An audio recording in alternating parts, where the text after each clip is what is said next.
नमस्कार, मी सुषमा तुमचं माझ्या चॅनलवरती पुन्हा एकदा खूप खूप स्वागत करत आहे। तर आज मी नाश्त्याचा प्रकार जो रेग्युलर आपल्या घरी असतो पण तरीसुद्धा या पद्धतीने तुम्ही करून बघा, थोडासा वेगळेपणा येईल आणि तुम्हाला ही रेसिपी नक्की आवडेल। तर आज आपण बनवायचं आहे रव्याचं उपीट म्हणजेच उपमा। चला तर पटकन बनवूया वेळ न घालवता।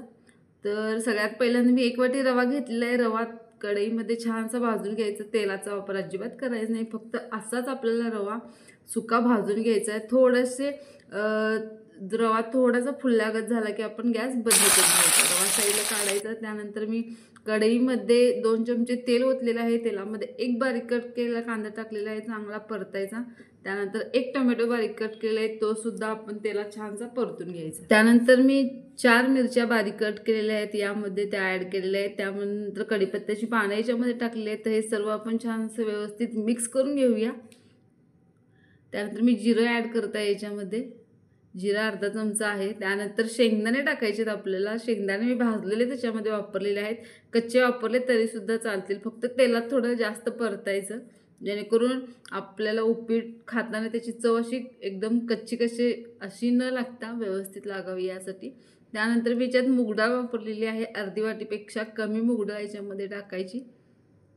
मूग डाळीने एक उपीटाला मस्त अशी टेस्ट येणार आहे, त्यामुळे याच्यामध्ये मूग डाळ आपण ॲड केलेली आहे। तर हे छान व्यवस्थित आपण मिक्स केले आणि छान मिक्स झाले की त्याच्यामध्ये आपण 2 बाउल पाणी ओतायचं, फक्त 2 बाउलच पाणी ओतायचं, जास्त पाण्याचा वापर करायचा नाही। याला छानशी उकळी येऊ द्यायची। 1 बाउल रवा असेल तर 2 बाउल आपण याच्यामध्ये पाणी ॲड करायचं, मस्त असं पाण्याला उकळी येऊ द्यायची। तर त्यामध्ये मी चवीपुरतं मीठ ॲड करत आहे, पाण्याला बघू शकता छानशी उकळी सुद्धा आलेली आहे। आणि त्यानंतर आपल्याला भाजलेला रवा आहे तो याच्यामध्ये ॲड करायचा। तर व्यवस्थित असं मिक्स करून घेऊया आपण हा रवा। तर पाण्याचा व्यवस्थित प्रमाणासह तुम्ही यामध्ये वापर केला तर उपीट खूपच छान होईल, एकदम सुटसुटीत आणि मस्त लागेल। एकदम असं जास्त ते पाणीदार अजिबात होणार नाही। तर या पद्धतीने आपल्याला रवा मिक्स करून झालं की 1-2 मिनिटांसाठी त्याच्यावर झाकण ठेवून आपल्याला छानशी वाफ काढायची आणि त्यानंतर आपला मस्त असा हा उपमा किंवा रव्याचं उपीट खाण्यासाठी तयार झालेला आहे। तर वरून आपण बारीक कट केलेली कोथिंबीर टाकायची आणि मस्त असं आपलं रव्याचं उपीट तयार झालं आहे खाण्यासाठी। जर तुम्हाला माझी ही रेसिपी कशी वाटली ते नक्की सांगा।